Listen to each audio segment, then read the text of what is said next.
వీక్షకులకు స్వాగతం. నమస్కారం. కూటమి ప్రభుత్వం నిన్న కలెక్టర్ల సదస్సు నిర్వహిస్తూ చంద్రబాబు నాయుడు గారు, ఉప ముఖ్యమంత్రి పవన్ కళ్యాణ్ రాష్ట్ర దిశ మార్చే కార్యక్రమాలు చేపడుతూ చేస్తున్న సంక్షేమ కార్యక్రమాలు, చేసిన అభివృద్ధి కార్యక్రమాలు, చేయబోతున్న అభివృద్ధి కార్యక్రమాల మీద కలెక్టర్లతో సదస్సు నిర్వహించారు. అలాగే నారా లోకేష్ గారు పెట్టుబడుల వేట కోసం లండన్లో తిరుగుతూ పారిశ్రామికవేత్తలతో సమావేశాలు ఏర్పాటు చేస్తూ రాష్ట్రానికి పెట్టుబడులు తీసుకొచ్చే ప్రయత్నాలు చేస్తున్నారు. ఇంకో పక్కన ప్రతిపక్షం వైఎస్ఆర్ కాంగ్రెస్ పార్టీ ఫేక్ ప్రచారాలు చేస్తూ కాలక్షేపం చేస్తూ ఉంది. కూటమి ప్రభుత్వం, జగన్మోహన్ రెడ్డి పార్టీ పనితీరు మీద, వ్యవహారాల మీద విశ్లేషించడానికి మనతో ఉన్నారు ప్రముఖ ఆర్థిక, రాజకీయ, సామాజిక విశ్లేషకులు అప్పసాని రాజేష్ గారు. వారిని అడిగి వీళ్ళ వ్యవహారాల పట్ల, వీళ్ళు వ్యవహరిస్తున్న తీరు పట్ల సమగ్రంగా తెలుసుకునే ప్రయత్నం చేద్దాం. నమస్తే రాజేష్ గారు. నమస్కారం. చంద్రబాబు నాయుడు గారు, పవన్ కళ్యాణ్ గారు కలెక్టర్ల సదస్సులో వారు మాట్లాడిన తీరు, వారు చూపిస్తున్న అభివృద్ధి కాంక్ష, అలాగే నారా లోకేష్ లండన్లో పర్యటిస్తూ పెట్టుబడి తీసుకొచ్చే ప్రయత్నం, అలాగే ఇంకో పక్కన వైఎస్ఆర్ కాంగ్రెస్ పార్టీ అధ్యక్షుడు జగన్మోహన్ రెడ్డి నుంచి పేటీఎం కూలీ దాకా వాళ్ళు చేసిన విష ప్రచారం ఎలా చూస్తారు, ఎట్లా విశ్లేషిస్తారు? అంటే ఆంధ్రప్రదేశ్ పౌర సమాజం మొన్నటి ఎన్నికల్లో పనివాడికి, పనికి మాలిన వాళ్ళకి మధ్య ఉన్న వ్యత్యాసాన్ని స్పష్టంగా ఎత్తి చూపుతూ పని చేసేవాడు అనే ఉద్దేశంతో చంద్రబాబు నాయుడు గారికి అధికారం కట్టబెట్టారు. అయితే సంవత్సరం కాలం గడిచిపోయింది. సంవత్సర కాలంగా ఎన్డీఏ కూటమి ప్రభుత్వ పాలనా తీరు చూసిన తర్వాత, ఈ సంవత్సర కాలంగా జగన్మోహన్ రెడ్డి గారు, వైసీపీ పార్టీ వాళ్ళ వ్యవహార శైలి చూసిన తర్వాత ప్రజలైతే మన ఆలోచన, మన నిర్ణయం సరైందే, పనిచేసేవాడికి, పనికి మాలినాడికి మధ్య ఉన్న వ్యత్యాసం మనం సరిగానే గుర్తెరిగాం, మనం సరైన నిర్ణయమే తీసుకున్నారని చెప్పని ఇవాళ ప్రజలు కూడా తమ భుజాలు తాము చరుచుకుంటూ ఉన్నారు. మనం గనక ఇంకొక చారిత్రక తప్పు గనక చేస్తున్నట్టయితే ఇక ఆంధ్రప్రదేశ్ రాష్ట్రం కానీ, ఆంధ్రప్రదేశ్ పౌర సమాజం కానీ భారతదేశపు ముఖచిత్రం మీద కూడా లేకుండా చేసేవాళ్ళు జగన్మోహన్ రెడ్డి గారు అని చెప్పని. కారణం ఏంటి అంటే, మీరు ఇందాక మీ ఇంట్రోలో ప్రస్తావించినట్టుగానే 4వ కలెక్టర్ల సమావేశం జరిగింది నిన్న. అంటే చంద్రబాబు నాయుడు గారి ప్రభుత్వం అధికారంలోకి వచ్చిన తర్వాత, తాము అధికారంలోకి వచ్చినాక ఇప్పటికీ 15 నెలల కాలం పూర్తయింది. మన 12వ తారీఖుకి. ఈ 15 నెలల కాలంలో ఇప్పటికి 4 సార్లు కలెక్టర్లతోటి సమావేశం ఏర్పాటు చేశారు. మా ప్రాధాన్యతలు ఇవి, మేము మీ నుంచి ఈ విధమైన పనితీరు ఆశిస్తున్నాం, ఈ విధమైన అభివృద్ధి మేము చేయాలనుకుంటున్నాం, ఈ విధమైన సంక్షేమాన్ని మేము అమలుపరచాలనుకుంటున్నాం, పాలనాపరంగా ఈ విధమైన సంస్కరణలు మేము అభిలషిస్తూ ఉన్నాం, వీటిని ప్రజలకు చేరువ చేయాల్సిన సంధానకర్తలుగా, కలెక్టర్లుగా మీ మీద గురుతర బాధ్యత ఉంది. అలాగే ఎస్పీలతో కూడా జరుపుతున్న సమావేశాల్లో శాంతి భద్రతల సమస్య, నేరాలను అదుపు చేయటం. ఇవాళ ఒక పారిశ్రామికవేత్త రాష్ట్రంలోకి వచ్చి పెట్టుబడి పెట్టాలి అని అంటే మొట్టమొదటిగా వాళ్ళు నిర్ధారించుకునేది ఈ రాష్ట్రంలో లా అండ్ ఆర్డర్ సిచ్యుయేషన్ ప్రాపర్గా ఉందా లేదా. మనం ఎక్కడి నుంచో వచ్చి మన రెక్కల కష్టాన్ని తీసుకొచ్చి ఈ రాష్ట్రంలో పెట్టుబడి పెట్టడానికి మనం సిద్ధమైనప్పుడు ఇక్కడ మన పెట్టుబడులకి భద్రత ఉందా లేదా, మన జీవితాలకు భద్రత ఉందా లేదా, మన పెట్టుబడులు పెట్టి మనం ఒక సంస్థను ఏర్పాటు చేసినాక అది సక్రమంగా నిర్వహించుకునే యాంబియన్స్ ఉందా లేదా, రాజకీయపరమైన స్థిరత్వం ఎలా ఉంది, అధికార వ్యవస్థ ఎలా పనిచేస్తూ ఉంది, స్థానిక నాయకత్వం ఎలా ఉంటుంది, పౌర సమాజం ఎలా ఉంటుంది, వీటిని అన్నిటినీ పరిగణలోకి తీసుకుంటారు. మరి వీటిని అన్నిటినీ ప్రాపర్గా మెయింటైన్ చేయాల్సిన బాధ్యత పాలకుడిగా చంద్రబాబు నాయుడు గారి మీద ఉంటుంది. ఆయన పనిలో ఆయన ఎంగేజ్ అయ్యి ఉన్నారు.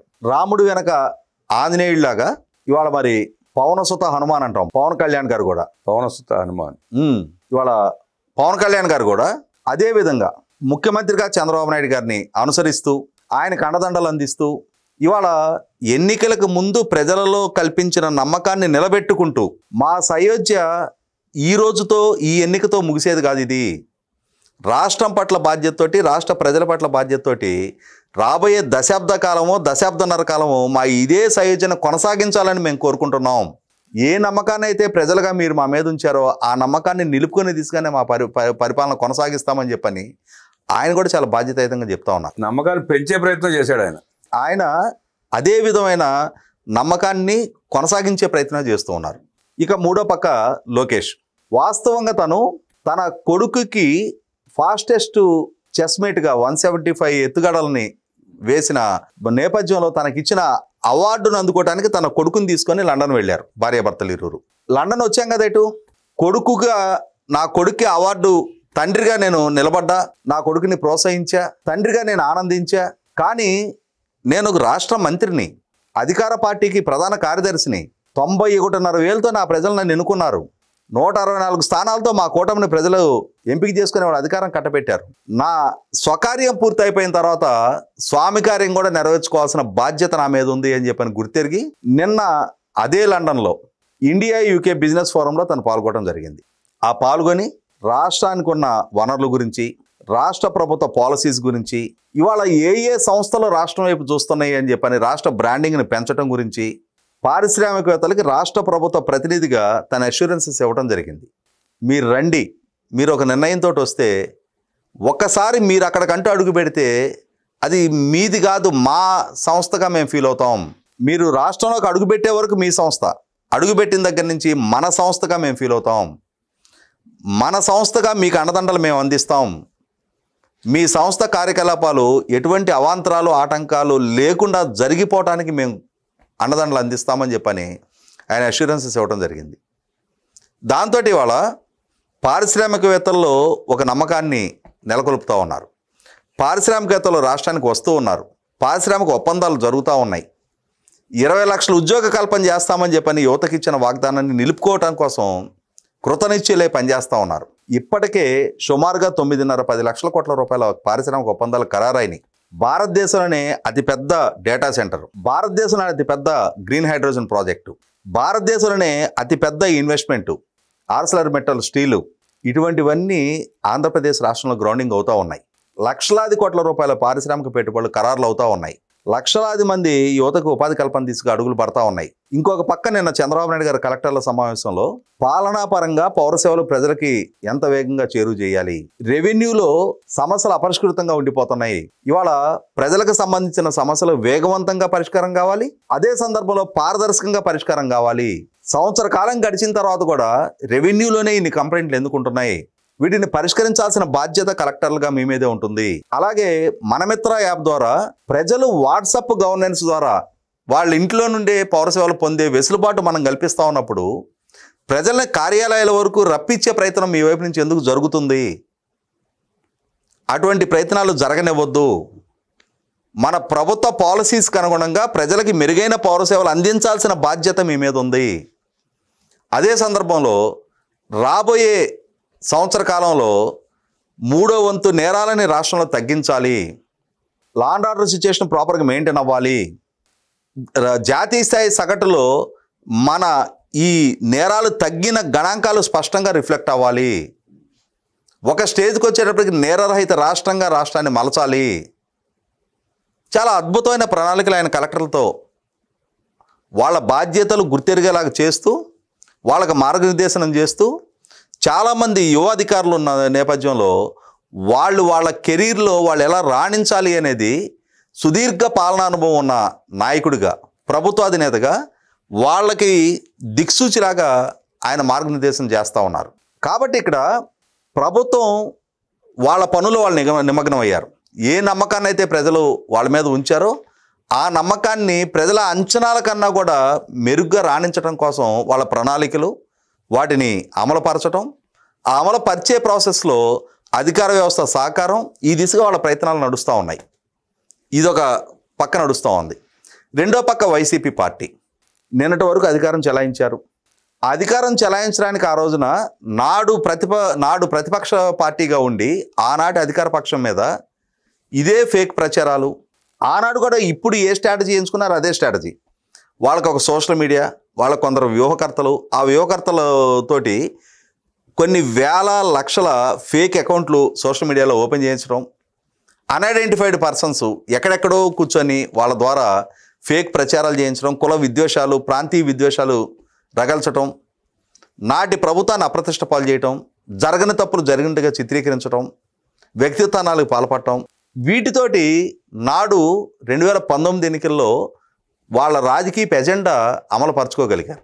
నాడు చంద్రబాబు నాయుడు గారి ప్రభుత్వం, ఆనాటి పాలసీసు, వాళ్ళ ఎగ్జిక్యూషను, నాడు ప్రజలకు అందించిన సంక్షేమం, రప్పించిన పారిశ్రామికవేత్త సంస్థలు, వాటి ద్వారా కల్పించబడ్డ ఉపాధి, పాలనాపరంగా తీసుకొచ్చిన సంస్కరణలు ఇవేవి పెద్ద చర్చనీయాంశం కాల. జగన్మోహన్ రెడ్డి గారి ఎజెండాని సక్సెస్ఫుల్గా అమలు పరచగలిగారు. ఆ రోజున ఆ విషప్రచారం నమ్మారు ప్రజలు కూడా, ప్రజలని నమ్మించగలిగారు.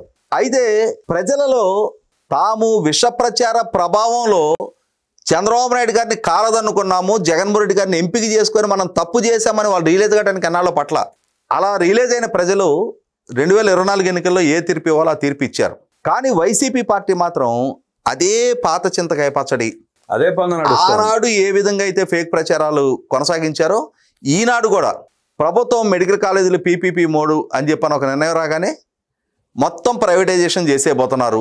పేద వర్గాలకు వైద్యం దూరం అవుతుంది. మరి తాను 50% మేనేజ్మెంట్ కోటాకి అదే ప్రభుత్వ కాలేజీలో సీట్లు కేటాయింపు చేసినాడు. 2023 జూలై 19వ తారీఖు జీవో నెంబర్ 107 తీసుకొచ్చినాడు. మరి ఆ రోజు ఈ పేదల పక్షపాత ధోరణి ఎక్కడికి పోయింది జగన్మోహన్ రెడ్డికి? అలాగే నిన్న చూస్తున్నాం మనం, కొందరు గుర్తు తెలియని సోషల్ మీడియా అకౌంట్లు, ప్రతి పేరు చివర చౌదరి అని ఉంటుంది. వాళ్ళు స్టేట్లో డిఫరెంట్ ప్లేసెస్ని రిప్రజెంట్ చేస్తున్నట్టుగా, ఒకళ్ళు గుంటూరులో, ఒకళ్ళు నెల్లూరులో, ఒకళ్ళు ఇంకెక్కడో ప్లేస్లో ఉన్నట్టుగా, నాకు జాబ్ ఇంటర్వ్యూ ఉంది కానీ పవర్ కట్ల మూలాన ఇంటర్వ్యూ అందుకోలేకపోతున్నా, నా కెరీర్కి ఏదైనా ఇబ్బందికరమైన పరిస్థితి ఎదురైతే నేను ఆత్మహత్య చేసుకుంటే దానికి చంద్రబాబు నాయుడే బాధ్యుడు, ఏంటి అన్ఇంటరప్టెడ్ కరెంట్ ఇవ్వాల్సిన మీరు ఇన్ని ఇంటరప్షన్స్ తోటి కరెంట్ ఇలా ఉంటే ఎలా? అంటే రాష్ట్ర వ్యాప్తంగా పవర్ సప్లై సక్రమంగా లేదు అని. ఇప్పుడు నెల్లూరులో ఉన్న వాళ్ళకి అక్కడ నెల్లూరులో పవర్ కట్ ఉందో లేదో తెలుస్తుంది, కానీ గుంటూరులోనో హైదరాబాద్లో ఉన్న వాళ్ళకి నెల్లూరులో కరెంట్ కట్ ఉందో లేదో ఏం తెలుస్తుంది మనకి? ఈ అకౌంట్ చూస్తే నిజమేనేమో, పాపం ఒక పిల్లాడు కెరీర్ నాశనం అయిపోయిందంట అని చెప్పని విస్తృత ప్రజాబాహుళ్యంలో ప్రభుత్వానికి వ్యతిరేకంగా ఒక అభిప్రాయం మూట కట్టుకోవటం, ఒక అభిప్రాయాన్ని పోగు చేయటం. మరి నిన్న బోమన కరుణాకర్ రెడ్డి ఆయన తిరుమలను లక్ష్యంగా చేసుకొని, అమరావతిని లక్ష్యంగా చేసుకొని కొంతమంది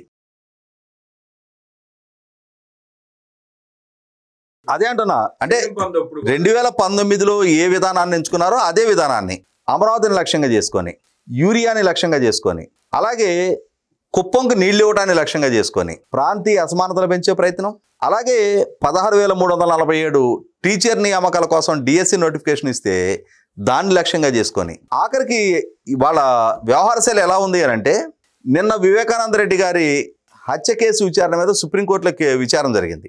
ఆ విచారణలో పిటిషనర్గా ఉన్న డాక్టర్ సునీత గారి అభ్యర్థన మేరకు మళ్ళీ తిరిగి ట్రయల్ కోర్టులో తాను పిటిషన్ ఫైల్ చేసుకోవడానికి అవకాశం కల్పిస్తూ కేసు మెరిట్స్ ప్రాతిపదికన 8 వారాల్లోగా మీరు నిర్ణయం తీసుకోండి అని చెప్పని ట్రయల్ కోర్టును ఆదేశిస్తూ సుప్రీంకోర్టు స్పష్టమైన ఉత్తర్వులు ఇస్తే ఈరోజు సాక్షిలో రాశారు, ఛార్జ్ షీట్ ఫైల్ అయిపోయినాక ఇంకా పునర్విచారణ ఏంటి అని చెప్పని సునీతను సుప్రీంకోర్టు మందలించింది అని చెప్పని. ఆ కేసు ఏమి లేదని తేల్చేసింది సాక్షి. అదే అంటే హత్య జరిగిన రోజు మా చిన్నాన్న అని చెప్పని రాజకీయంగా మలుచుకున్న జగన్మోహన్ రెడ్డి ఇవాళ కేసు విచారణ పారదర్శకంగా జరగాలి, సమర్థంగా జరగాలి, అసలు దోషులు చట్టం ముందు దోషులుగా ఎస్టాబ్లిష్ కావాలి అని చెప్పని డిమాండ్ చేస్తున్న డాక్టర్ సునీత గారి పట్ల ఎంతటి ద్వేషభావాన్ని, చులకన స్వభావాన్ని ప్రదర్శిస్తున్నారంటానికి ఈరోజు సాక్షిలో వచ్చిన కథనం. అంటే ఈ ఫేక్ ప్రచారాలతోటి వీటితోటే రాజకీయంగా సర్వైవ్ అవ్వాలనుకుంటున్నారు. ఇవాళ ప్రజలకి ప్రాతినిధ్యం వహిస్తున్న రాజకీయ పక్షంగా ప్రజల సమస్యల పట్ల స్పందించడానికి ప్రయత్నం చేయటంలా, ప్రజల సమస్యల పట్ల ప్రభుత్వంలో ఉన్న లోపాలను ఎత్తి చూపడానికి ప్రయత్నం చేయటంలా కేవలం సోషల్ మీడియా, తప్పుడు సమాచారం, తప్పుడు ప్రచారాలు, ఇవాళ ప్రజలకు సంబంధించిన సమస్యల పట్ల స్పందించి తద్వారా మళ్ళీ తిరిగి ప్రజల మన్నన పొందాలి అని కాకుండా ఈ ఫేక్ ప్రచారాలతోటే మళ్ళీ తాముకి అధికారం 2029లో దక్కించుకోగలమని చెప్పనే ఒక భావజాలంతో వైసీపీ పార్టీ అదే పాత చింతకాయ రాజకీయాన్ని కొనసాగిస్తూ ఉంది.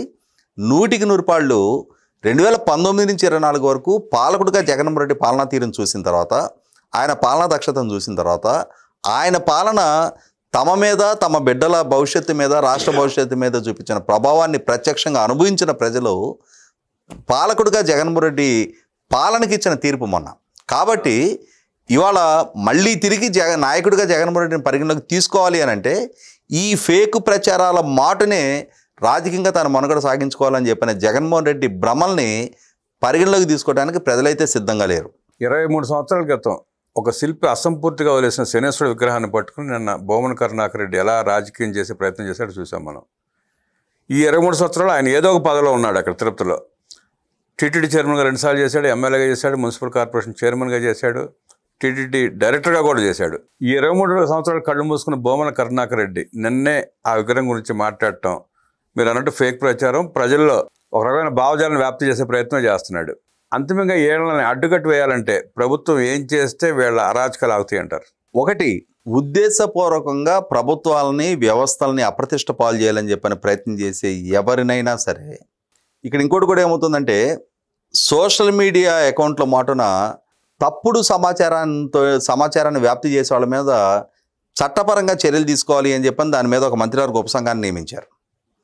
అలాగే అంటే ఇవాళ భావ ప్రకటన స్వేచ్ఛ మాటున వ్యక్తిత్వానికి పాల్పడిన, ప్రభుత్వ ప్రతిష్టను మంటగలిపే ప్రయత్నం చేసిన, రాష్ట్ర బ్రాండింగ్ని దెబ్బతీసే ప్రయత్నం చేసిన అటువంటి చర్యలకు పాల్పడే ఎవరినైనా సరే రాష్ట్ర ద్రోహులుగా, రాజద్రోహులుగా పరిగణించి వాళ్ళని చట్టపరంగా చర్యలకు కనుక బాధ్యులను చేస్తే, చట్టపరంగా కట్టడి చేయటం మొదలు పెడితే ఆటోమేటిక్గా ఇటువంటి చర్యలకు పాల్పడితే ఎదురుగాబోయే పరిస్థితులు, పరిణామాలు ఏంటనేది అనుభవపూర్వకంగా రుచి చూసిన వాళ్ళు మళ్ళీ ఇటువంటి దుష్ప్రచారాలకి దిగరు. కాబట్టి ప్రభుత్వం ఎలా అయితే గంజాయి అక్రమ రవాణాన్ని అడ్డుకోవటం కోసం ఈగల్ అని చెప్పని ఒక వ్యవస్థను ఏర్పాటు చేసిందో, అలాగే ఈ సోషల్ మీడియా ద్వారా లేదు వారికి ఉన్న సొంత మీడియా ద్వారా ఈ ఫేక్ ప్రచారాలను చేస్తూ రాష్ట్ర ప్రజల భవిష్యత్తుని పణంగా పెట్టాలి అనుకుంటున్న ఏ స్థాయి వ్యక్తులనైనా, శక్తులనైనా, నాయకులనైనా సరే చట్టపరంగా కట్టడి చేసే తీరాలి. అదే టీటీడీ మీద గతంలో రఘురామకృష్ణరాజు గారు ఒక మాట మాట్లాడినందుకు ఆయన మీద రాజద్రోహం కేసు పెట్టి ఎలా హింసించిందో చూసాం.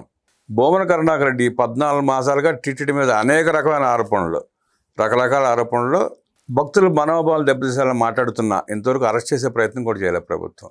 అంటే నిన్న కేసు ఫైల్ అయింది. తర్వాత ఈరోజు సాక్షి మీడియాలో కూడా నిన్న బోమన కరుణాకర్ రెడ్డి ఏ అసత్య ప్రచారానికి దిగితే టీటీడీ వైపు నుంచి కేసు ఫైల్ అయిందని చెప్పని తెలిసి కూడా సేమ్ అదే కథనాన్ని వాళ్ళ సాక్షి మీడియాలో కూడా కొనసాగించారు. 100% సాక్షి మీడియా మీద కూడా కేసులు నమోదు చేసి తీరాల్సిన అవసరం ఉంది.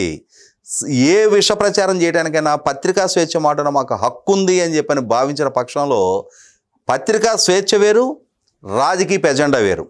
సాక్షి పత్రిక జగన్మోహన్ రెడ్డి గారి రాజకీయ ఎజెండాలో భాగంగా పనిచేస్తుంది తప్ప ఆయన ప్రత్యర్థుల వ్యక్తిత్వానికి పాల్పడడం, జగన్మోహన్ రెడ్డి గారికి ఎలివేషన్ ఇవ్వటమే లక్ష్యంగా వాళ్ళు పనిచేస్తున్నారు తప్ప దాన్ని పత్రికా స్వేచ్ఛ మాటున వాళ్ళ ప్రతి కార్యకలాపాలను కూడా క్షమించాల్సిన అవసరం లేదు, కొనసాగనివ్వాల్సిన అవసరం కూడా లేదు. కాబట్టి ఖచ్చితంగా చట్టపరంగా ప్రొసీడ్ అవ్వాల్సిందే. ఆ చట్టపరంగా ప్రొసీడ్ అయ్యి ఈ దుష్ప్రచారాలకి శాశ్వతమైన ముగింపు పలకాల్సిందే. కఠినమైన చట్టాలు రావాల్సిందే 100%. రాకపోతే కష్టం, ఆగదు ఇది. రఘురామకృష్ణరాజు గారి పట్ల వ్యవస్థలు ఒక రకంగా వ్యవహరించాయి, ఇప్పుడు వ్యవస్థలు ఒక రకంగా వ్యవహరిస్తాయి. అవును, ఆనాడు ఈనాడు ఉందో ఒకే వ్యవస్థ. ఆ వ్యవస్థలోనే విభజన రేఖ స్పష్టంగా కనబడతా ఉంది. పనివాడికి పనికిమాలిన వాడికి స్పష్టత ఇచ్చిన ప్రజలు ఓట్లు వేసి పనికిమాలిన వాడిని తరిమేసి పని చేసే ప్రభుత్వం తెచ్చుకుని వాళ్ళు సంతోషంగా ఉన్నారని, భావ ప్రకటన స్వేచ్ఛ ముసుగులో చేస్తున్న అసత్య ఆరోపణలు, దుర్మార్గపు చర్యల్ని ఖండిస్తూ కఠిన చట్టాలు రావాలంటూ విశ్లేషించిన రాజేష్ అప్సాన్ గారికి ధన్యవాదాలు తెలియజేస్తూ నమస్కారం.